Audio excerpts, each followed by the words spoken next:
Hello and welcome back to a long-awaited other 519 talks. I haven't been on here in a while, but I am back. And as a matter of fact, I am back in black. This episode is in honor of the 40th anniversary of AC/DC's super smash hit album Back in Black. One of the highest selling albums of all time, second selling highest album of all time, as a matter of fact. And I will be playing the Back in Black album in the background as I do this. I might have to turn that down a bit. There we go. I don't want to. Maybe that's still too loud. I have no idea. Anyway, anybody that knows me knows that I am a massive fan of the band AC/DC. So this talk is going to be all AC/DC. I'm going to talk a little bit about the band, the history of the band, how the band has influenced me, and some stories that I have that was influenced by their music.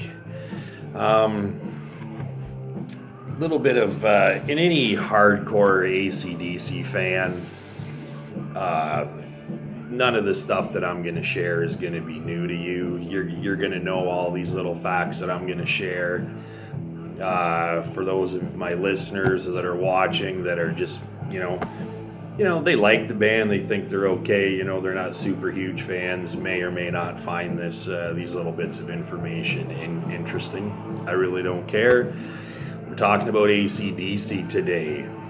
So AC/DC was founded in 1973 by Angus and Malcolm Young, two brothers. Most people know that AC/DC is from Australia, the Thunder from Down Under, and a lot of the Aussies refer to the band as Eka Deka. But the Young family was originally from Scotland, and they immigrated to Australia, so that's why AC/DC is known as an Aussie band. So yes, they were formed in 1973 by brothers Angus and Malcolm Young, who also tried to start little bands on their own but never could work, so they finally decided, well, let's just collaborate and just start a band together. The name AC/DC was actually an idea from their older sister Margaret, I believe was her name, and she had gotten the idea off the back of a sewing machine that the family had, which probably stood for alternating current and direct current, and she thought that that would have been an interesting name for the band, and it was, and it's one of the most iconic logos in rock and roll to this day. Everybody knows that Angus wears his schoolboy outfit on stage, which was also his sister Margaret's idea.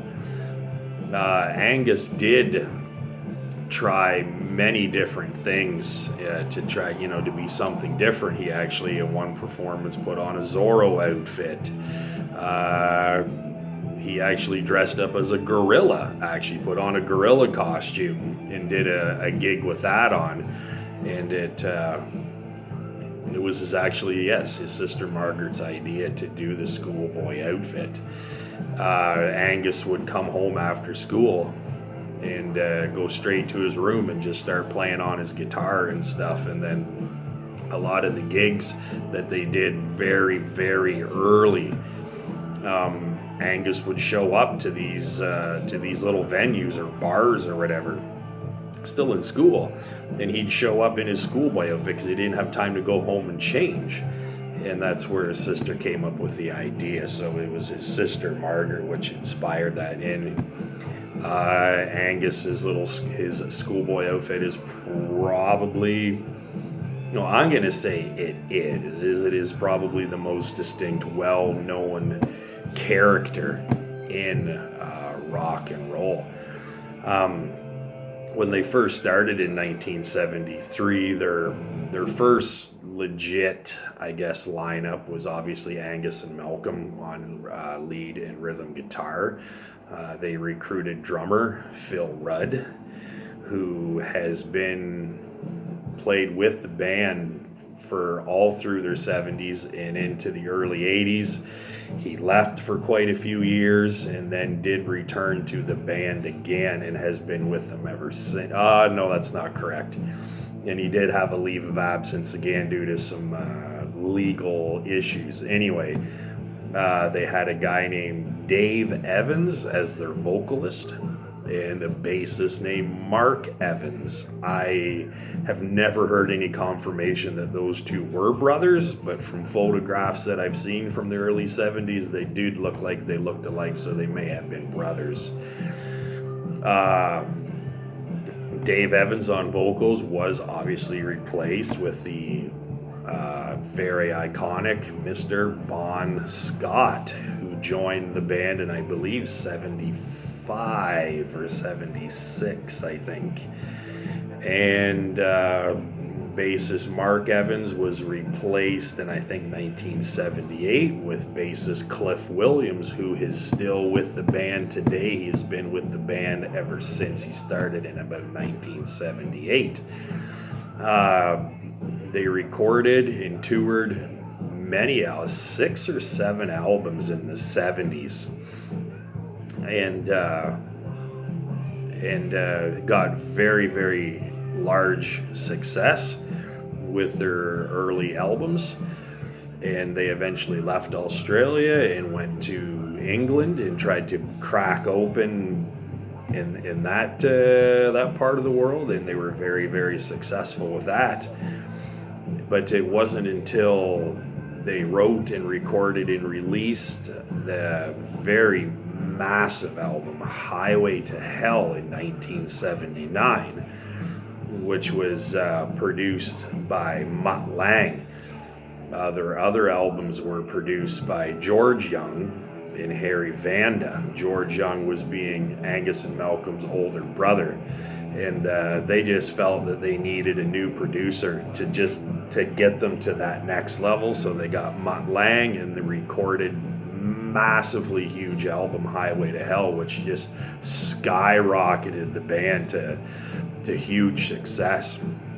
Highway to Hell was the last album with Bon Scott. Bon Scott died February 19th of 1980.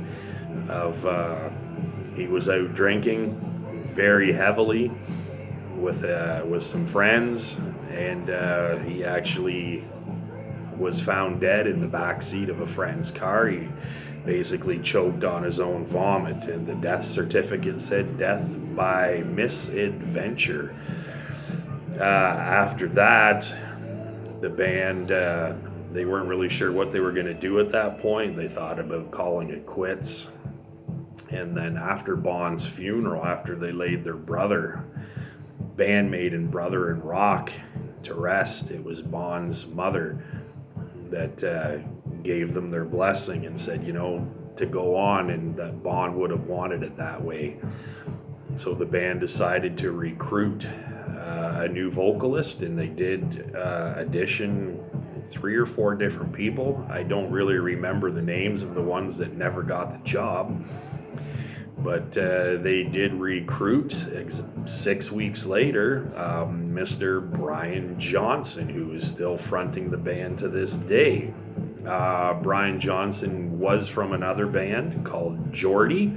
That's who he was with before he joined AC/DC, which he originally didn't even want to audition for the band because he kind of got put through the ringer and went through a lot of bullshit with his former band Geordie, and was just taking a break from the music industry and really wasn't sure about doing the audition with AC/DC. Thank God he did, because it was the biggest decision, best decision he ever made of his life. AC/DC, after recruiting Brian Johnson, went right to work on their follow-up album, which was Itches Back in Black. They wrote 9 songs for that album. Majority of the lyrics were written by Brian Johnson. There was lyrics written for that album by Bon Scott, but the band decided, Angus and Malcolm decided to scrap those lyrics and start completely fresh with a new vocalist. So yes, Bon Scott did write lyrics for the Back in Black album. I don't know what they were. I don't know what if they were probably for completely different songs and song titles and everything else. We'll probably never know what they were, but Angus and Malcolm did decide to scrap Bon's lyrics that he did have for that album. And Brian Johnson went to work and wrote magnificent lyrics for that album. Once 9 songs were written, they went to Hawaii, and that's where the Back in Black album was recorded, primarily for tax reasons, and the studio was available. So they went to Hawaii and went to work and very quickly recorded and laid down the tracks for Back in Black. And actually, okay, you're probably saying, well, they only 9 songs. Well, there's 10 songs on the album. That's right. They only showed up in Hawaii with 9 songs written. Interesting story. The band had actually gone out for supper, and Malcolm had stayed back in the studio, and Malcolm actually wrote "Rock and Roll Ain't Noise Pollution" that night when the rest of the band had gone out for dinner, and he wrote the 10th and final track for the Back in Black album. Some interesting little bits of information about the album Back in Black. Opening track, Hell's Bells, has the iconic gong of the bell. And they actually had recorded, the whole track was finished for Hell's Bells, and then when they decided that they wanted to have a bell at the intro of the song. So they wanted to have a very authentic sounding, like a church bell, big iron cast bell. So they went to some church, I can't remember the name of the town, in England, and they set up microphones all up in this bell tower to get that sound of an authentic bell. But the problem is with bell towers, there's hundreds of birds that live in bell towers, and they get set up and they get the mics ready and they gong the bell, and then all you heard was just of all these birds taking off. And they tried many times, but they just could not get a crisp, clear recording of the bell without having the birds. So they had to scrap that idea. So they actually went to a bell foundry where they actually make bells, and they had a specific bell maker make them a bell specifically for that purpose. So he made the bell, and I think that he made it within 2 weeks of the request of them ordering the purchase of that bell. So in the actual recording of Hell's Bells, they're actually in the bell factory, and the guy that made the bell is the one that actually gongs the bell in the actual recording of Hell's Bells. They did have to do some mixing and stuff because the tone of the sound of the bell was a couple octaves too high for what they wanted, so they recorded it and then they slowed it down to half speed, which brought down the tone of the gong to exactly the tone and the pitch that they wanted. So that is a pretty interesting fact about Hell's Bells. And another interesting fact about the song Shoot to Thrill, which is track 2 on Highway to Hell. The sound producer had decided that he wanted to do something a little bit different to get a bit of a different sound on that. So he actually had set amps up in the recording room and then set amps up outside of the recording room, and then through Angus's radio wave thing, for the wireless thing, they broadcast through Angus's guitar through the amps outside and recorded it that way. And if you really listen to Shoot to Thrill, it does have a different sound and it does have a different tone to it than any other song on the album. And that's the reason why, is they wanted to do something a bit different with the recording. I never knew that. And even as much of a hardcore AC/DC fan as I am, I never even really noticed the difference in the sound until I actually heard that story. And then once I listened to it, I was like, oh, okay, yeah, there is a bit of a difference there. And just checking my notes here, I want to make sure I didn't forget anything. So Back in Black came out in July of 1980. So yes, this is the 40th anniversary of the album. It's my favorite album of all time. It's the band's biggest album of all time. It's my favorite album of all time. Kind of cool, actually. Probably my second favorite album of all time would be Def Leppard's Hysteria, and that album was also produced by Mutt Lange as well. So AC/DC went on and toured with that, touring that tour, the Back in Black tour, and it was just huge. Back in Black was on the charts for 120 some weeks, which is just absolutely stupid. It's just amazing. Over 50 million records sold. And that was when I listened to that story, so God knows how many more they've sold since that. A little bit about how the bands actually influenced me. I actually heard Back in Black, or the album. Sorry, the first time I ever heard Hell's Bells.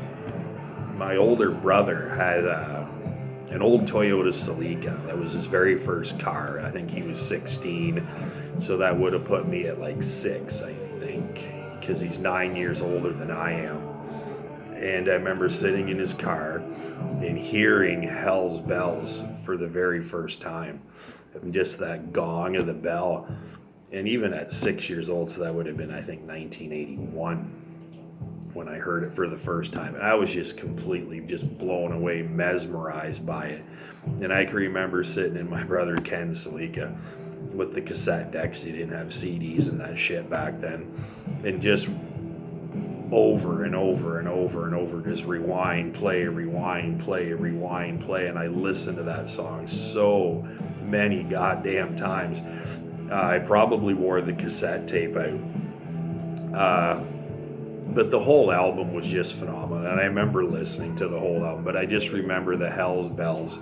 The first time I heard that, I was just absolutely just mesmerized by that song.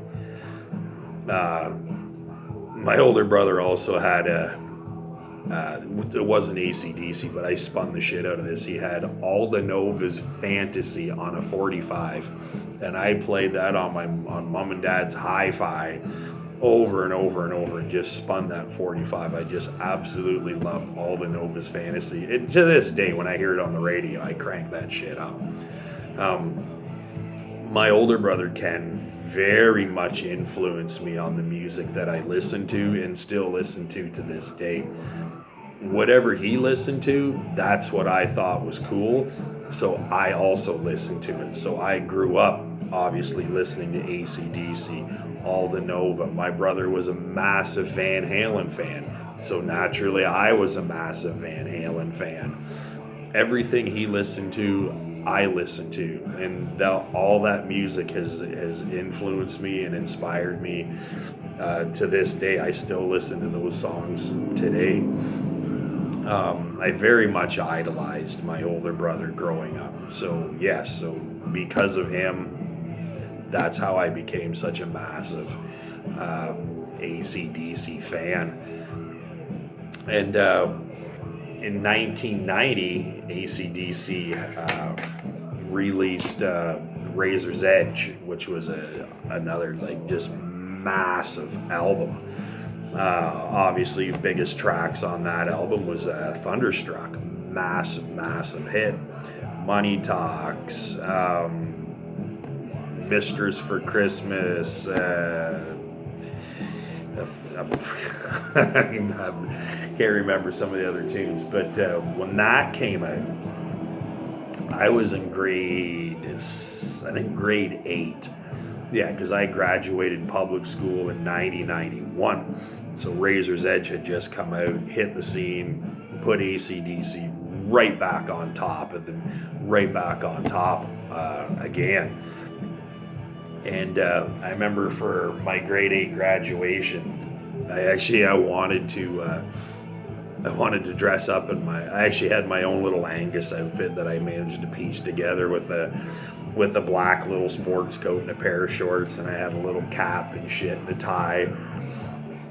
And I actually wanted to wear that to my grade 8 graduation, but Mom wouldn't let me. So after the graduation was over, because I went to Holmesville Public School, and we lived in Holmesville. So after the actual ceremony was over, I ran home, took off my little suit or whatever the hell I was wearing, and threw my Angus outfit on, and actually went back to our little public school graduation dance and dressed up as Angus Young. I was so infatuated with the band and with Angus Young.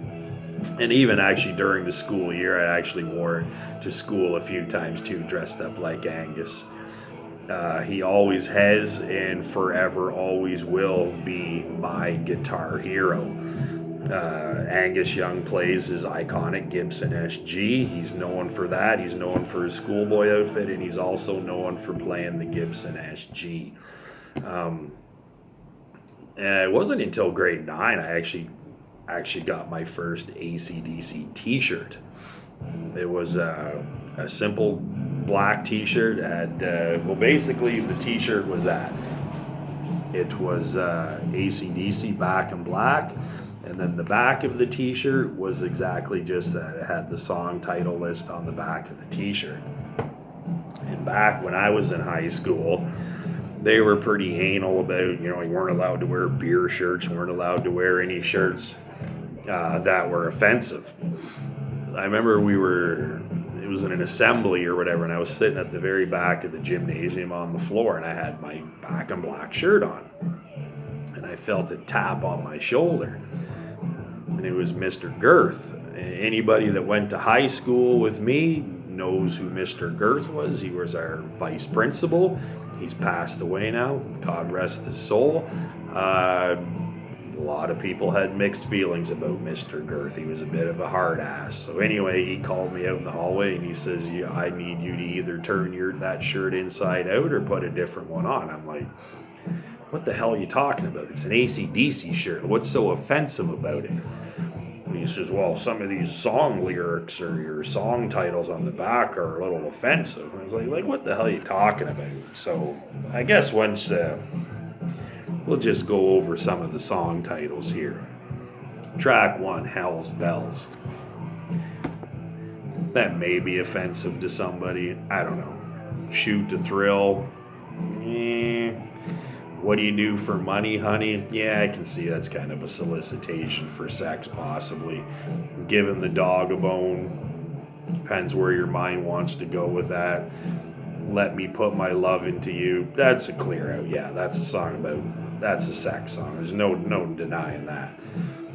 Back in Black. You Shook Me All Night Long. Obviously another song that's very much about sex and strippers. Have a Drink on Me.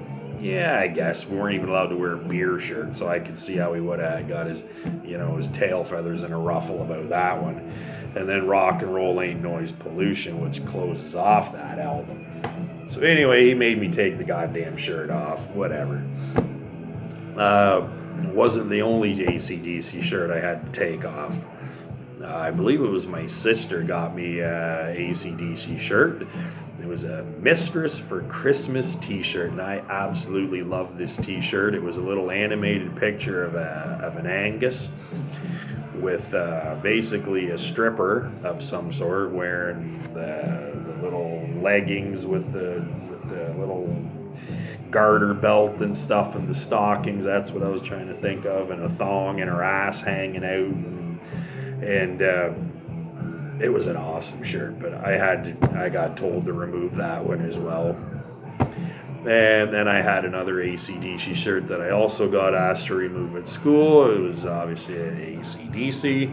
And then it had Heat Seeker, which was probably their biggest hit off their 1988 album, Blow Up Your Video.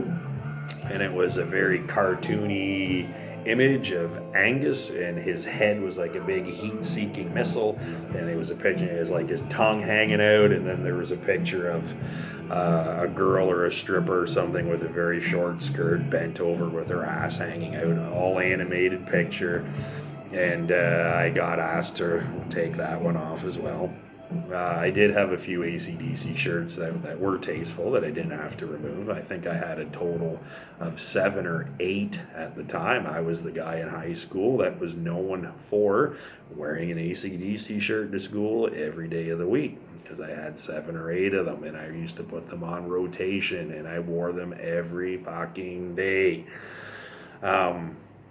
A lot of people that I went to high school with, because I wasn't popular, I wasn't, well known, but there are some people that if, oh, do you remember that Sheldon guy? And they're like, no, I don't know. That freaking guy that wore AC/DC shirts every damn day. Oh, right, that guy. So I was known for that in high school. So that's just a little bit about history about the band, how the band's influenced me. I still listen to AC/DC to this day. I absolutely love the band. I have seen the band three times in concert. I seen them in 1996 on their Ballbreaker World Tour at the Sky Dome. I then seen them in 2000 for the Stiff Upper Lip World Tour. Also, that actually was at the Air Canada Centre.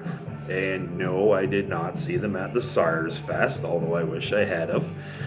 And then I seen them in 2015, also in Toronto for the Rocker Bus World Tour at Downsview Park. And in one of my other earlier podcasts with Derby Dave, we actually talked about that concert and some of the mischief and some of the trouble we got into on the way to the venue, and some of the entertaining circumstances and events that happened leaving the venue. So if you go back and if you've listened to any of my talks, maybe you've already heard me talk about that story. But yeah, leave me a comment. What's your favorite AC/DC song? What's your favorite album? Yeah, I'd be really curious to hear what some of your favorite songs are if you're an AC/DC fan. Yeah, so in honor of actually, there was one other thing I wanted to point out. If maybe some of you haven't noticed, but I think this is like episode 17 or 18. I'm not sure. But this is the first episode I've done, and I don't have my red hat on. First episode ever, no hat in this one. So yeah, and actually I would have loved to have worn an AC/DC shirt for this talk. I do have one. I only have one AC/DC shirt now, and it is actually a Hell's Bells shirt. I did leave that shirt at somebody's place, and that somebody may or may not be using it as pajamas when she goes to bed at night. I don't know. But anyway, this has been episode, I don't know, I've lost track. It's been too long. I kind of been lazy a little bit, kind of got a little unmotivated. Hey, it happens, but I'm back. Now that these COVID restrictions are lifting and stuff, I am definitely going to be getting out there and getting back to at least trying to smash out at least one a week, and that is a promise. Because like I said, this is the direction I want to go. This very much has to do with my plans for the future. So I need to keep on top of this and keep moving in the direction that I want to go. But yeah, this is just a short one tonight. It's Friday. I've got to get out of here and I got to go pick up my kids for the weekend. So, in honor of ACDC's 40th anniversary of Back in Black, thanks for watching. Like I said, leave a comment. Tell me what your favorite tune is of the band. If you've been to a concert, tell me what concert you've been to. Maybe we've been to the same show. I don't know. Happy Friday.